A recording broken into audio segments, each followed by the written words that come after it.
স্কুলে লম্বা ছুটি থাকলেই সিনেমার শুটিং সেটে যাওয়ার জন্য বাবার সঙ্গে বেরিয়ে পড়তো ছেলেটা। তবে শুটিং দেখতে নয়, কাজ করতে। অবিভক্ত মেদিনীপুরের অখ্যাত গ্রাম থেকে আসা গুরু অধিকারী ক্যাটারিং এর ব্যবসা চালাতেন মুম্বাইয়ে।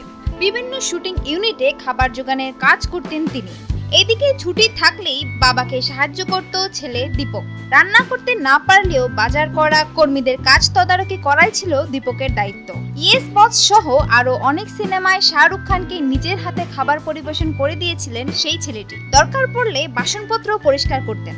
বাবা কি আর জানতেন এভাবেই তিনি ছেলের মধ্যে বুনি দিয়েছিলেন সিনেমার বীজ, অভিনয়ের নেশা। সেই ছেলে একসময় বড় হয়ে কম্পিউটার ইঞ্জিনিয়ার হলেন, কিন্তু অন্য কিছু নির্ধারিত ছিল তার ভাগ্যে। চলে এলেন অভিনেতা হতে। আজ তিনি দীপক অধিকারী থেকে দেব, নায়ক দেব, ঘাটালের সাংসদ দীপক অধিকারী। কিন্তু ভুলে যাননি তিনি তার অতীতকে, ভুলে যাননি তার শিকড়কে। বাবার পেশাকে সম্মান জানিয়ে দেব খুলেছেন এক রেস্তোরাঁ। কলকাতার অভিজাত সাদার্ন এভিনিউয়ে তার রেস্তোরাঁর নাম টলিটেলস। টালিগঞ্জে ইন্ডাস্ট্রির প্রতিও এই রেস্তোরাঁ একটি শ্রদ্ধাঙ্গ। বাবাকে এই রেস্তোরাঁ উপহার দিয়েছেন দেব, যাতে তিনি মন দিয়ে সাজাতে পারেন ছেলের ছেলেবেলাকে, একই সঙ্গে নিজের অতীতকে। নিত্য নতুন খবর জানতে আমাদের চ্যানেলটি সাবস্ক্রাইব করতে ভুলবেন না। লাইক, কমেন্ট, শেয়ার করে সঙ্গেই থাকুন।